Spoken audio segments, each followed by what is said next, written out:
Здравствуйте, друзья! В эфире Геоэнергетика Инфо. С вами Радайкин Максим и сегодняшний мой собеседник Александр Фролов. Здравствуйте! Здравствуйте, здравствуйте. Пираты 21 века. Сможет ли Европа заблокировать перевозки российской нефти морем? Евросоюз усилит борьбу с российским теневым флотом. До полной блокады судов дело вряд ли дойдет, но заметно вырастут издержки, что может негативно повлиять на продажи российской нефти, что усилит нехватку российского бюджета. Александр, это все началось, так сказать, или нет? Я так понимаю, что мы говорим о том, что по предложению Франции отважные французские военные заставили танкер с российской нефтью, на котором было где-то 750 тысяч баррелей, причалить. Капитана и его помощника куда-то увели на сложный тяжелый разговор. И сказали, вот смотрите, вот это теневой флот. Возможно, с этого танкера даже какие-то дроны куда-то отправляли. Правда, людей, которые с дронами ловят, это то немцы, то какие-нибудь прибалты. Ну, просто шалопаи, которые, о, прикольно, я дрон запущу. Вот. Но так как всем страшно, тем более, что создается нездоровый ажиотаж вполне намеренно, то да, почему бы не подумать о том, что это не местные шалопаи ерундой какой-то с дронами непонятными занимаются, а это российские танкеры, точнее танкеры с российской нефтью зачем-то еще и дроны запускают на территории Европейского Союза. Зачем, почему, кому это надо, никому не надо, но все равно всем очень страшно, поэтому надо же с этим что-то делать. Давайте схватим вот это судно. И, кстати, где оно? Я надеюсь, ловкий монтажер, ну, я искренне надеюсь, найдет сейчас на Марин Трафике это судно, и к моменту, когда будет выложен этот ролик, покажет, где это судно территориально находится. Просто оно уже не во Франции, оно уже не на территории Европейского Союза. Судно отпустили, сказали, плыви, дорогой друг. Капитана с помощником отпустили, все в порядке. Оказывается, поводов задерживать не было. Но щечки понадували, грозно бровки, грозно, значит, поиграли бровками грозненько и сделали вид, как будто, ну да, да, мы тут важным делом занимаемся. Давайте так, от этих общих слов перейдем к текущей ситуации с российскими поставками, с этим самым так называемым теневым флотом и поговорим про объемы российской нефти, а также про нечестные методы конкурентной борьбы. У нас зачастую смотрят на многие действия европейских властей, находясь, как мне кажется, в информационном пузыре самого Европейского Союза. То есть, ну раз говорят власти какой-нибудь европейской страны, что мы пытаемся сократить доходы России, для этого мы сейчас будем досматривать, арестовывать суда, которые плывут вот с российской нефтью. Мы будем вообще всячески мешать, проверять будем эти суда. У нас это воспринимает именно как ну, желание Европы действительно заставить нас экономически страдать, снизить доходы бюджета Российской Федерации. Но, на мой взгляд, задача стоит несколько другая. Но прежде чем мы про эту задачу скажем, я обращу внимание вот на какой факт. Сейчас европейские компании могут перевозить российскую нефть. Но в том случае, если в порту отправления эта нефть стоит, и смотрим на текущий потолок, там 47,5 долларов за баррель. По международным данным, цена нефти марки Urals сейчас порядка 61 доллара. Это не в порту отправления, это в порту получения, но тем не менее 61 доллар это немножечко выше, чем 47,5, и даже если мы представим себе резко возросшие транспортные расходы, вряд ли значительная часть нашей нефти продается по смехотворной цене в 47,5 в порту отправления. Хотя, разумеется, транспортные расходы, возросшие транспортные расходы сбрасывать со счетов не стоит. Одно дело, когда вы за 2 доллара за баррель доставляете нефть от Приморска до Роттердама. Другое дело, когда вам от того же Приморска надо нефть доставить до какого-нибудь крупного индийского порта, куда, собственно говоря, шло то самое судно, с которого мы начали этот ролик. Но вести можно, если нефть стоит в рамках потолка. Но если нефть стоит выше потолка, вести европейским компаниям российскую нефть нельзя. И сами европейские власти, по сути, сделали, ну, подложили свинью своим компаниям, снизив потолок цен. Понятно, почему они решили снизить потолок цен. Они его решили снизить, потому что, в принципе, процедура этого самого потолка, она предусматривала периодическое снижение, ориентируясь на мировые цены. То есть вы смотрите, как изменились мировые цены, и можете пересматривать там раз в 2 месяца вот этот вот предельный уровень цен на российскую нефть в порту отправления. Давно не пересматривали, собственно говоря, вообще ни разу не пересматривали, как установили в конце 22 года этот самый потолок. Так, собственно говоря, он и был $60. А тут цены на нефть где-то в апреле-мае пошли вниз.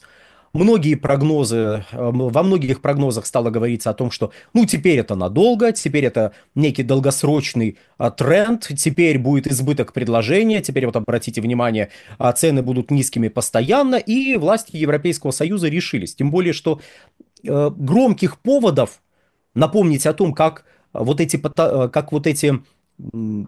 пакеты санкционные бьют по экономике России, громких поводов очень мало.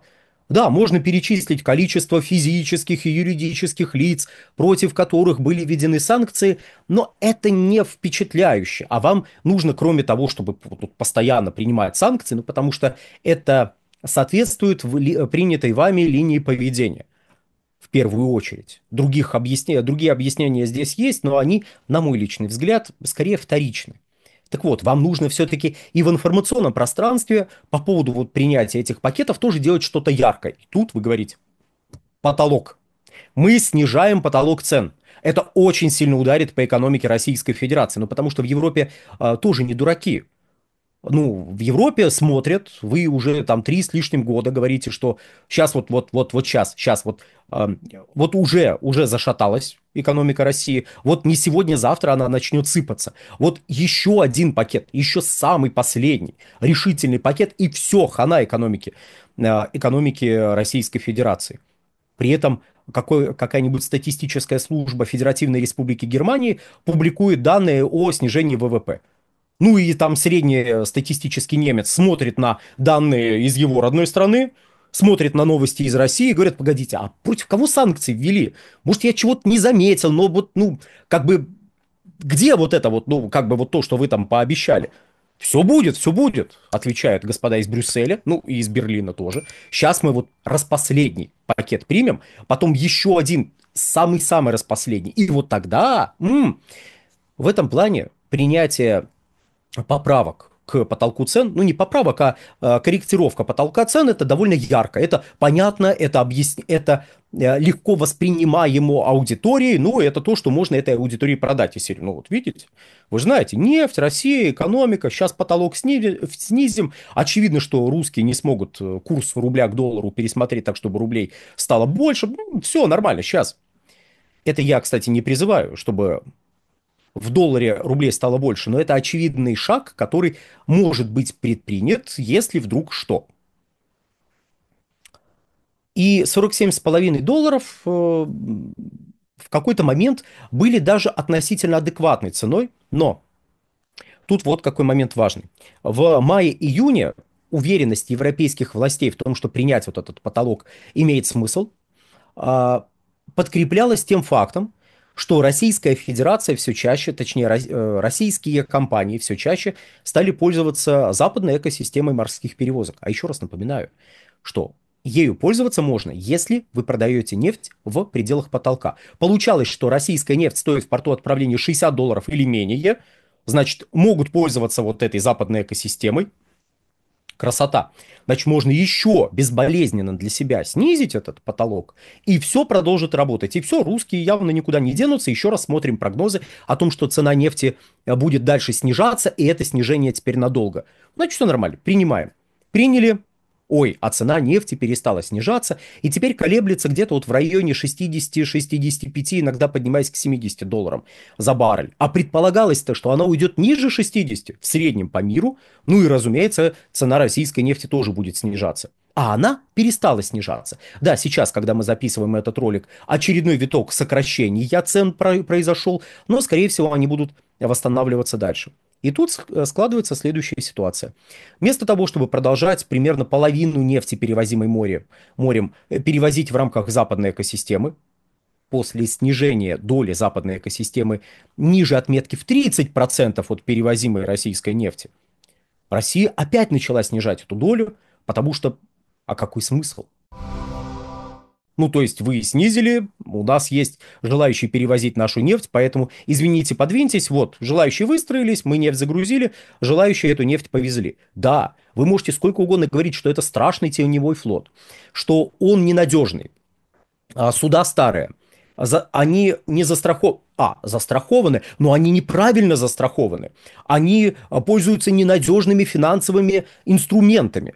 Да, как бы и покупателя, и продавца, и посредников всех все устраивает, но вам же надо объяснять, почему нужно пользоваться вашей экосистемой, а не пользоваться новой альтернативной, создаваемой сейчас. Ну и вы начинаете рассказывать о том, что это очень плохая экосистема. Никто не впечатляется. Российская нефть плывет мимо вас на судах, которые не входят в вашу экосистему. А это что означает? Это означает, что мимо вас плывут деньги. Когда говорят, ой, они пытаются ударить по российской экономике, да, пытаются, но главная задача не в этом, а в том, чтобы, ой, что-то мы санкции приняли, а эти санкции ударили по нашим компаниям. Ой, мы приняли решение о введении потолка, но этот потолок что-то как-то работает против нас, и что-то русские не возят достаточно нефти, чтобы поддерживать штаны наших компаний. Не-не-не, надо с этим что-то делать. А давайте начнем угрожать, что мы сейчас начнем досматривать эти суда. Вот начнем их прямо изо всех сил досматривать. А по какой причине вы будете досматривать? Это во-первых.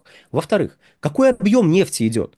Ну, мимо вас идет там примерно 2 миллиона баррелей в сутки, возможно, больше 2 миллионов баррелей в сутки. Это очень большой объем.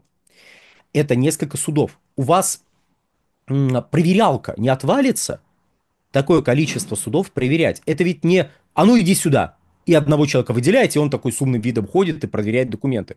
Нет, это группу надо выделить. Притом, эта группа должна получать зарплату. Это люди, у которых есть еще какие-то обязанности в данный момент. Или вы кого-то нового собираетесь нанимать. Это как-то задействует силовые ведомства, иначе, ну, просто кораблик мимо вас пройдет, и все.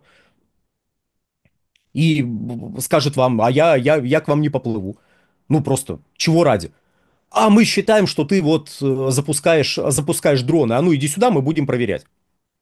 Не пойду. Тогда что делают? Ну вот как французы. Используют силовые методы давления для того, чтобы это судно проверить. Хорошо, начали проверять. У вас образовалось столпотворение из этих судов. А что произойдет с ценами на этом фоне? Цены вырастут. Ну, они не могут не вырасти, потому что любая новость о возможном прекращении, сокращении, снижении поставок нефти и нефтепродуктов из России вызывает, ну пусть не панику, но крайней степени напряженность на мировом рынке. Цены идут вверх. Да, кстати, я тут замечу, у нас просто другого повода вряд ли появится в ближайшее время об этом поговорить, но одним из стимулов для предыдущего витка роста цен на нефть было сообщение, точнее предположение о запрете экспорта дизельного топлива из России. Это большой привет всем, кто до сих пор рассказывает, о, мы только сырую нефть отправляем, ой, нефтепродукты наши никуда не идут. Ну да, ну да. Один из крупнейших поставщиков, на втором месте находящийся в мире по поставкам нефтепродуктов. Да, тут слухи о том, что у этого поставщика могут возникнуть какие-то проблемы с экспортом, потому что будет введен запрет. Все начинают пугаться, цены идут вверх. Ну, а так мы, да, никакие нефтепродукты не возим. Только сырую нефть, дорогие друзья. А второе место мы заняли, ну, просто глаза у нас красивые. Понимаете, красивые глаза, и вот за эти красивые глаза мы заняли второе место по поставкам нефтепродуктов на мировом рынке. Ну так, вернемся к поставкам нефти. Поставки нефти и нефтепродуктов, любые новости, которые говорят о том, что что-то может произойти с этими поставками, вызывают новый виток роста цен. Понимают ли это европейские власти? Понимают, смотрим, как судно, которое, о, мы сейчас его прям вверх дном перевернем, ой, мы все проверим, ой, все, аресты судов продолжатся. Много судов после этого арестовали. Я, кстати, не утверждаю, что они больше не будут предпринимать каких-то попыток заблокировать проход, устроить пристрастный досмотр. Ну, таким образом, пытаясь действительно вызвать рост затрат на логистику, рост затрат на э, доставку морем. вот этой альтернативной экосистемой. Такое может быть. Ну, потому что главная задача – это не уронить доходы России. Главная задача – это заставить российскую нефть опять плыть в рамках своей экосистемы, потому что своя экосистема – это не какая-то абстракция, это вполне конкретные компании с вполне конкретными интересами, и когда от них оторвали одного из крупнейших заказчиков, они немножко удивились. И они до сих пор проявляют свое удивление, как простые немцы, которые смотрят на статистические данные их местного вот этого государственного Германстата, это я так, Росстат переделал, и говорят, а против кого конкретно санкции? Потому что в данном случае получается санкции против судовладельцев из Греции, там, с Мальты, с Кипра и так далее. И вот попытки заблокировать, попытки усложнить это увеличение расходов, это часть неконкурентной борьбы на мировом рынке. Мол, дорогие друзья, не смотрите, что мы снизили потолок цен, переключайтесь на нашу экосистему обратно. Но любая такая попытка приводит к тому, что цены начинают расти, а это страшно. Вот если бы попытка не привела к росту цен, они, может быть, и задумались бы о превращении таких захватов в некую систему. А пока, извините, подвиньтесь, судно плывет дальше в Индию, и до следующего раза, когда наступит обострение, мы, наверное, подобных новостей не увидим. Александр, большое спасибо за комментарий. Друзья, подписывайтесь на телеграм-канал Геоэнергетика Инфо, подписывайтесь на телеграм-канал Александра Фролова, ссылка будет в описании и закрепленном комментарии. Там же будут реквизиты для желающих финансово поддержать наш проект, что мы и дальше также бодро вещаем на всех площадках без монетизации, исключительно благодаря вашей финансовой поддержке. Спасибо, до новых встреч. Всего хорошего.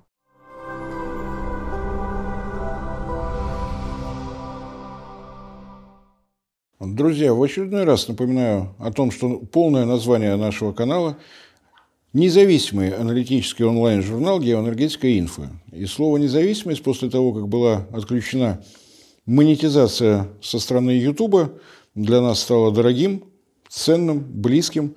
Для того, чтобы сохранять независимость, вы прекрасно понимаете, что в наше тревожное время необходимо прежде всего альтернатива, поиск спонсора, который будет задавать нашу новостную повестку, нашу, так скажем, стратегию и тактику, нам кажется не самым удобным. Поэтому напоминаю о том, что нас можно видеть прежде всего в нашем телеграм-канале, где мы стараемся сообщать все новости, касающиеся нашей работы, наших новых проектов. Вы нас можете видеть на портале ВКонтакте, вы нас можете видеть в Дзене, вы нас можете поддерживать за счет того, что у нас имеется страница на Sponsor.ru. Все это будет в описании под этим моим кратким вступлением с напоминанием о том, что если вы хотите, чтобы проект «Геоэнергетика Инфо» продолжал развиваться, нам необходима ваша помощь и поддержка. Большое спасибо за внимание.